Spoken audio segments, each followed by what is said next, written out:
Did I feel better after talking to a doctor? Well, yes, I did. It took us a couple of tries to get the right doctor that fit with our situation. We ended up having we ended up going to Philadelphia. Long story short, we ended up going to Philadelphia to see Dr. David Lynch, who is the top FA specialist in Philadelphia. He has many years experience with FA. He has a lot of FA patients, and he knows so much about the disease. I was very encouraged to find him and to meet with him and to talk with him. He gave us a lot of hope, actually. He gave us a lot of hope. There's treatments in the works. There's physical therapies that we can do. There's drugs that are actually coming out on the market as we speak that are going to treat FA symptoms, which is just miraculous. There's studies that we could participate. Well, you can participate in as an FA patient. He told us so much information. I wish I had recorded everything he said because it was a lot. We tried to write it down, but yes, the question is, did I feel hopeful? Yes, I felt a lot better after talking to Dr. Lynch, for sure. Okay, so the question is, have I ever been frustrated with any of your doctors ever? Okay, honestly, your pediatrician that we were seeing before you were diagnosed with anything,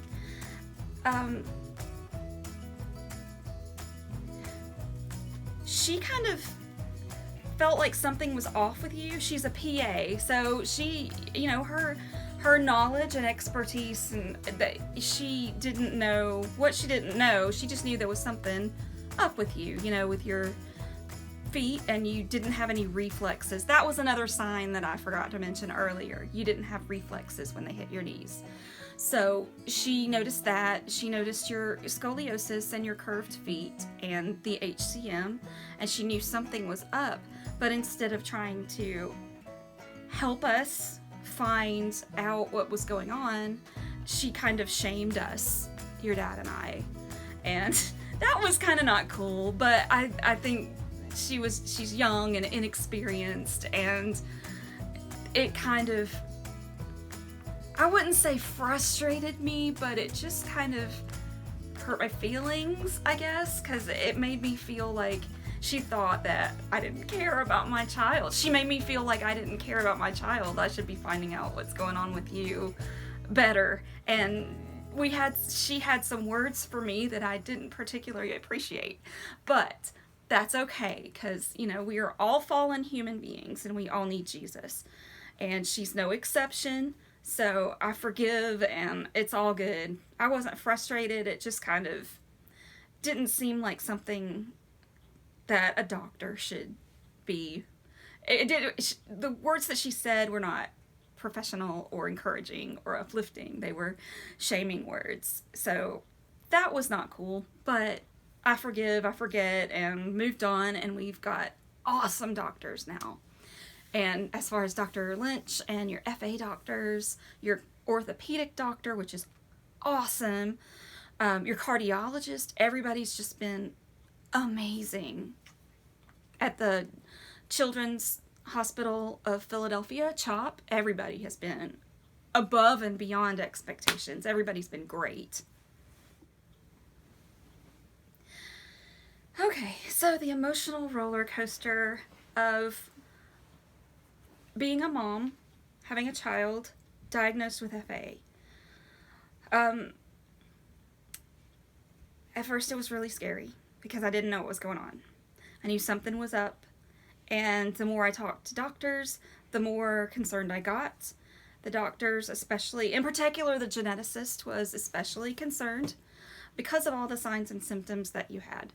So of course I was worried. I was afraid. Once you got the diagnosis, I did feel some relief knowing what it was at least, knowing it. We know what it is now. It's FA. Okay, what's FA? And then the first thing I read was the life expectancy of someone with FA is 35. So of course, that was the hardest part for me, was potentially having to face the fact that your life expectancy would be cut short. But as I told you many, many times, and I told myself many, many times, life does not have an expiration date. We've met several people that are way beyond that age that have FA, and their life does not have an expiration date. So it's still sad to think about, and it's still one of the hardest things that I had to process when we went through that, was that, and having to think about the progression, the future. As a mom, it's difficult to watch my child progress, get worse. It's difficult to think about my child not being able to have a I don't want to say normal. There's no such thing as normal, but the point that I'm trying to make is it was a process. I had to process everything. I had to grieve. As a mom, I had to grieve the dreams that I had for you. I had to grieve the dreams of, you being healthy and fulfilling the dreams that you want to do. You want to do certain things with your life. I want that for you. I want you to pursue your dreams, your goals. I want you to be your authentic self. I have all these hopes and dreams just like any mom does. So I've had to readjust that a lot. It's a process. So yeah, I had to go through the grief process, and yes, I went through the grief process. I was angry. I was in denial. All of that. Acceptance. Now, it is... How do I feel now? I feel hopeful. I've grown accustomed to our new reality. I've accepted it, and honestly, as I've prayed a lot.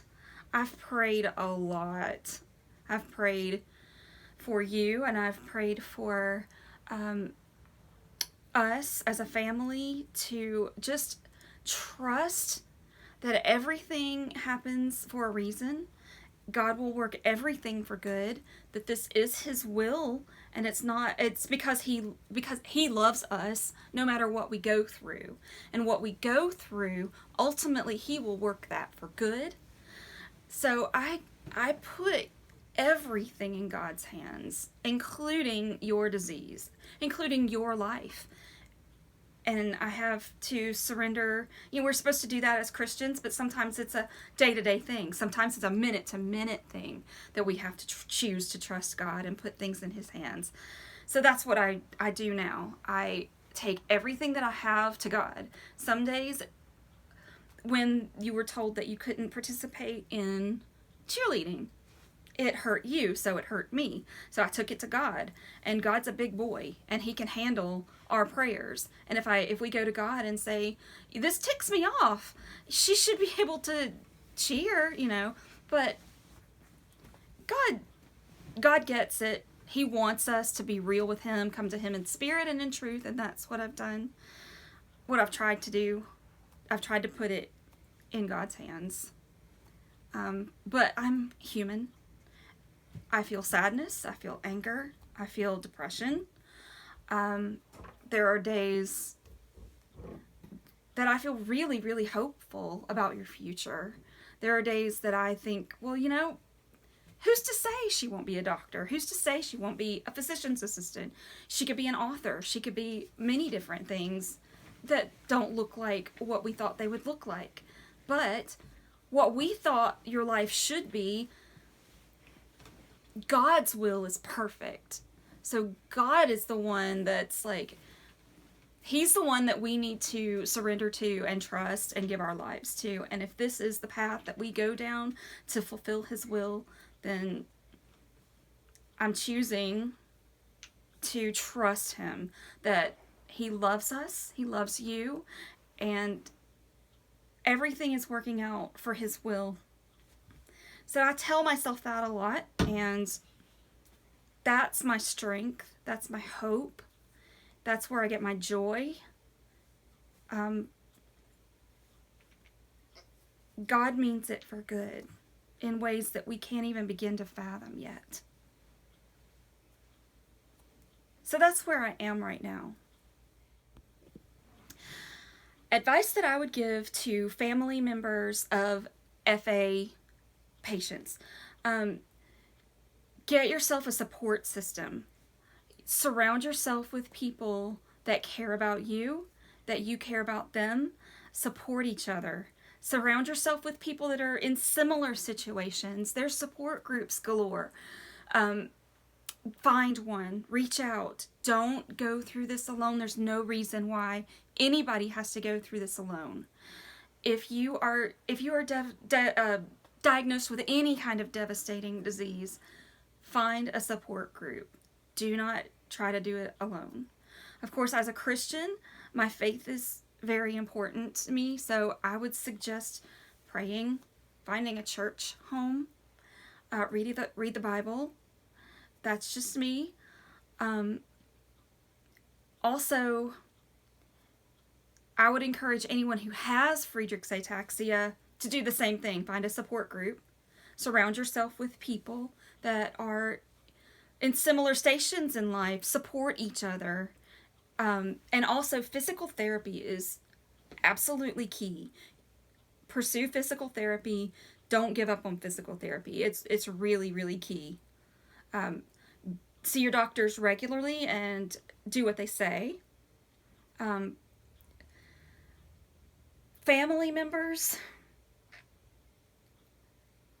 be open about it. Be open about the disease. Talk to people about it. You never know what somebody else is going through, and you never know how you could be helpful to them, or they could be helpful to you.